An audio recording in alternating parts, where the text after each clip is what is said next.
Kamusta kayong lahat mga tol? Ngayong araw meron tayong bagong feature na motor ng QJ Motor dito sa Bristol, Cabanatuan City. Available na nga mga tol itong pinakabagong entry level naked bike under 500cc category. So ito nga pala mga tol ang bagong QJ Motor SRK 550. Tara tignan natin ngayong araw.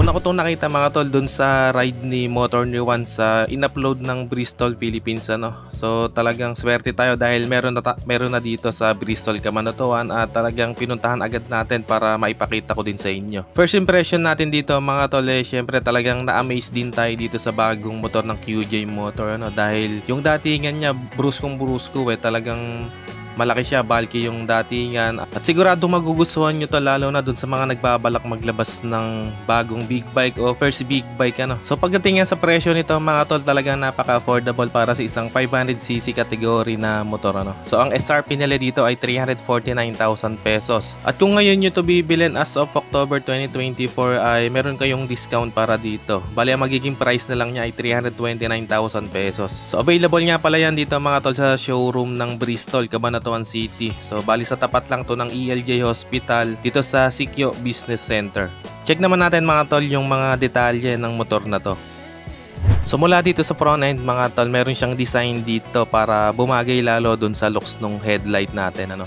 So bali ito nasa ilalim siya ng pinaka meter panel niya, tapos meron siyang texture na parang carbon. And dito naman sa part na to mga tol, sa headlight meron tayong cover dito, yung pinaka fairings niya dito sa side ano. And napakaganda rin ng paint na ginawa dito. So hindi siya glossy para siyang matte silver metallic, and talagang bumagay din yung decals niya dun sa accent ng pinaka fairings ano. Pagdating sa mismong headlight natin, very unique ng design lalo na dun sa mga daytime running lights. At ang maganda nga dito, LED projector light na yung ginamit na ilaw dito. Pagdating dito sa side profile, meron tayong decals dito na SRK 550. Very minimalist lang ng decals niya, kaya napaka-premium ng looks. And nagustuhan ko rin yung ergonomics ng motor na to, no? Very sharp ng design niya, talagang napaka-sporty. And dito nga pala nakapwesto mga tol yung turn signals natin na LED rin yung ginamit ano. So sturdy naman yung design niya. So siguro hindi naman yan mababali agad kapag nilagyan natin ng crash guard ano, para protection din dito sa side profile. And dito sa part na to mga tol, meron siyang parang built-in na tank grip dito no, para dun sa legs natin. Tapos ang maganda dyan yung texture niya, para siyang nagpe-fade. And meron din tayong mga lines dito na decals na red ano. And sa part naman na to, andito rin yung pinaka-branding niya na SRK 550. Pagdating dito sa part na to sa bandang likod, very sporty at very premium ng design niya. Tapos wala na tayong halos makita dito na decals niya no. Bali yung body color lang yan na matte metallic silver. Dito naman mga tol sa mismong taillight natin. So nung una di ko alam na bakit ganito yung itsura ng taillight niya no.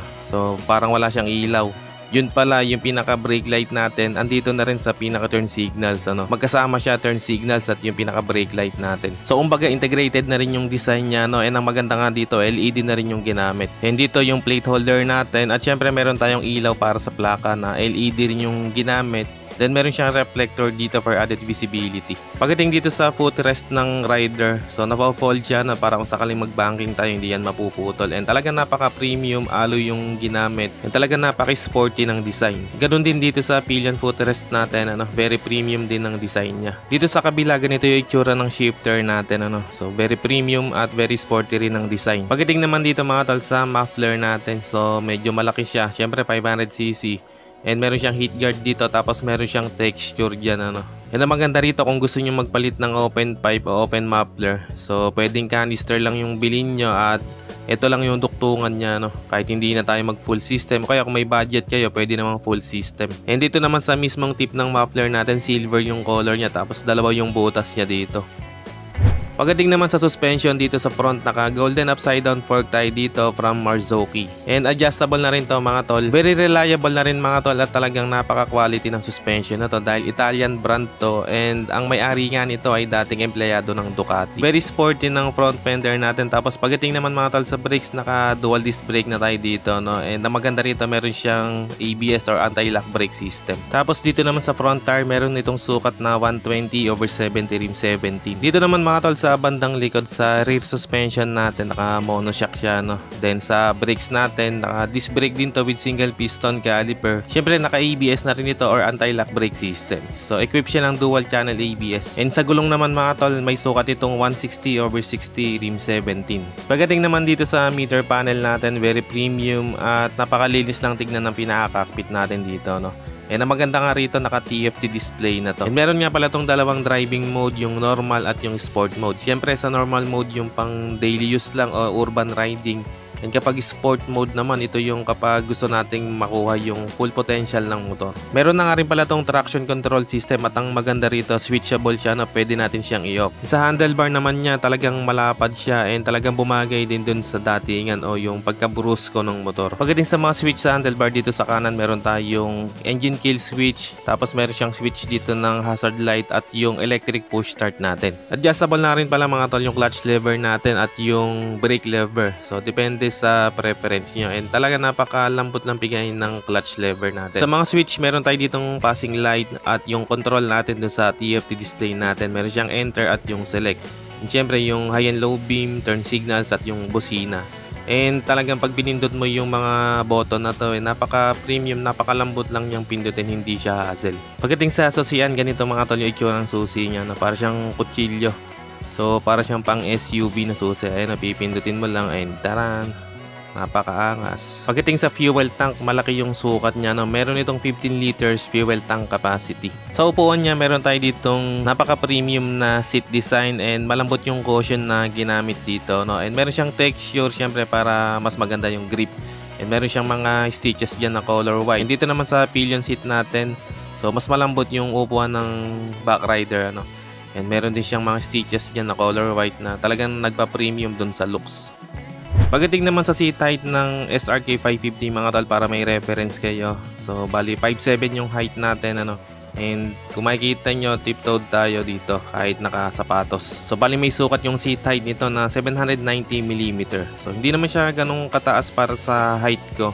Saktong-sakto lang. At kung makikita nyo mga tol, relax yung riding position natin sa upper part, ano. And pagdating naman sa bandang baba, talagang aggressive yung position ng paa natin. And masasabi ko din na good for beginner din itong entry level sport naked bike na to, no, dahil hindi naman siya ganong kabigat. Meron lang itong 176 kg. Kaya masasabi ko din na goods itong pang beginner. Lalo na kung galing kayo sa lower cc, kung gusto nyo mag big bike. So para sa inyo itong motor na to. Pagdating naman sa engine specs mga tol, gumagamit ito ng 554cc liquid cooled 8 valves inline twin cylinder engine na kaya mag-produce ng 61.2 horsepower at 8,500 rpm. At ang kanyang max torque ay 55 Nm at 6,000 rpm. And meron itong 6-speed manual transmission. Okay mga tol, yan ng bagong QJ Motor SRK 550. Available na to dito sa Bristol Motorcycles, Cabanatuan City. Dito lang yan sa tapat ng ELJ sa Sikyo Business Center. Kaya kung interesado kayo dito sa bagong big bike na to ng QJ Motor, so punta lang kayo dito sa showroom ng Bristol, Cabanatuan. So hanggang dito na lang muna mga tol kung umabot kayo sa part ng video na to. And sa mga solid viewers natin dyan, maraming salamat mga tol sa panonood. And kung bago lang kayo sa channel na to, huwag kalimutang mag-subscribe at paki-on na rin ng notification bell para ma-notify ka pag may bago tayong upload. Meron din tayong Facebook page, paki-like and follow na rin. Maraming salamat mga tol. Always ride safe and God bless.